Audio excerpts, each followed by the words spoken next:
নবীদের বৈশিষ্ট্য হচ্ছে নবীরা যেখানে মারা যায় ওখানেই কবর দিতে হয়। জানেন এটা?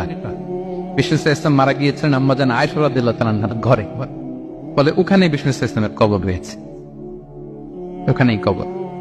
এবং ওই কবর দেওয়ার পরেই ওই কবর দেওয়া ঘরের ভিতরে আম্মাজান আয়েশা রাদিয়াল্লাহু তাআলা যতদিন বেঁচে ছিলেন ওখানেই ছিলেন কবরের পাশে। এরপরে বাবা মারা গেলেন আবু বকর, বিষ্ণু ইসলামের পাশে কবর দেয়া হলো, বাবা আর স্বামীর পাশেই থাকলেন। এরপর ওমরে ফারুক মারা গেলেন, ওনারও কবর দেয়া হলো। কিন্তু এখন তো আর বাবা আর স্বামীর সাথে পর্দা নাই, ওমরে ফারুকের সাথে তো পর্দা আছে। তো তখন তিনি ঘরটা হয়ে গেছে ছোট, তিনটা কবরে অনেক জায়গা স্পেস নিয়ে গেছে। এখন অল্প একটু জায়গা পর্দা টাঙিয়ে দিলেন ওমরে ফারুকের সাথে পর্দা হিসেবে, ছোট্ট একটা জায়গায় যতদিন বেঁচে ছিলেন ওখানটাতেই ছিলেন। ওমরে ফারুক যখন আমিরুল মুমিনিন খলিফা, তখন ছেলে আব্দুল্লাহকে পাঠিয়েছিলেন যে যাও একটা অনুমতি আগে থেকে নিয়ে রাখো আম্মাজান আয়েশার কাছ থেকে, যেহেতু ঘরটা ওনাকে বলে রাখো যে আমি মারা গেলে যেন আমার দুই বন্ধু মুহাম্মদ সাল্লাল্লাহু আলাইহি ওয়াসাল্লাম এবং আবু বকরের পাশে যেন কবর দেয়া হয়। আব্দুল্লাহ এসে বলল, আব্বা জান তো এই পয়গাম পাঠিয়েছেন। আয়েশা রাদিয়াল্লাহু তাআলা বললেন, আমার খুব ইচ্ছা ছিল আমি আমার স্বামী এবং বাবার পাশে শোবো, কিন্তু আমিরুল মুমিনিন যখন চেয়েছেন এটাকে আমি ফিরিয়ে দিতে পারিনি। ঠিক আছে যাও, তোমার আব্বাকে বলো তোমার আব্বাই শোবেন ওই জায়গায়। আচ্ছা, তো ওমরে ফারুক আপনারা জানেন অ্যাসাসিনেশনে ইন্তেকাল করেছেন, আত্মাইর আঘাতে, ছুরিকাঘাত করা হচ্ছে কয়েকবার, স্টেবিং। এত জখম হয়েছে দুধ দিলে ওই জায়গা দিয়ে দুধ বের হয়ে যায় না, বীজ পানি দিলে বের হয়ে যায়। তো সবাই বলল আমিরুল মুমিনিন আপনি এবার ওসিয়ত করেন, কে হবে আপনার পরে লিডারশিপ, কে নিবে? মুসলিম উম্মাত অনেক বড় হয়ে গেছে।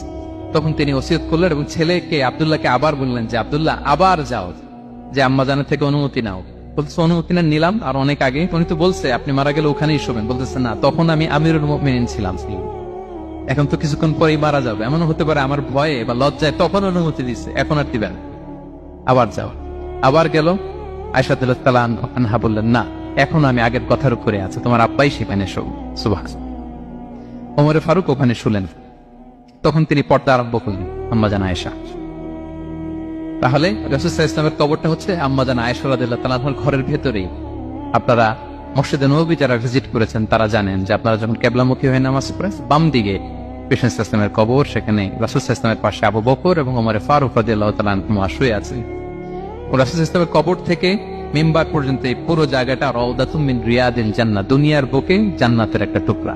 বিষ্ণু সাল্লাল্লাহু আলাইহি ওয়াসাল্লাম ইন্তেকালের আগে ওনাকে অপশন দেয়া হয়েছে, নবী আপনি চাইলে থেকে যেতে পারেন আজীবন, আর চাইলে আমার কাছে চলে আসতে পারেন, এই হ্যাভ অপশন। বিষ্ণু সাল্লাল্লাহু আলাইহি ওয়াসাল্লাম তার রবের সাথে সাক্ষাৎকে চুজ করেছেন এবং ইন্তেকালের আগে তিনি পড়েছিলেন আল্লাহুম্মা গফিরলি ওয়ারহামনি ওয়ালহিকনি বির-রাফিকিল আ'লা, আল্লাহ আপনি আমাকে ক্ষমা করুন, আল্লাহ আপনি আমার প্রতি রহম করুন, আল্লাহ আমি আপনার সান্নিধ্যে যেতে চাই, পৃথিবীতে থাকতে চাই না। সুবহানাল্লাহ। অপশন দেয়া হয়েছে, আপনার অপশন দেয়া হবে, হ্যাঁ, চাইলে আজীবন থাকেন। আমরা অপশন পেলে তো বলতাম আল্লাহ যা হয়েছে এখানেই থাকতে চাই, কি বলেন? বিষ্ণু সাল্লাল্লাহু আলাইহি ওয়াসাল্লাম বলেছেন ইলা রাফিকিল আ'লা, হে আল্লাহ আমি আপনার সান্নিধ্যে যেতে চাই। বিষ্ণু সাল্লাল্লাহু আলাইহি ওয়াসাল্লাম ইন্তেকাল করলেন এবং উম্মার জন্য এটা সবচেয়ে বড় ফিতনা এবং পরীক্ষা ছিল, এর চেয়ে বড় কষ্টদায়ক বিষয়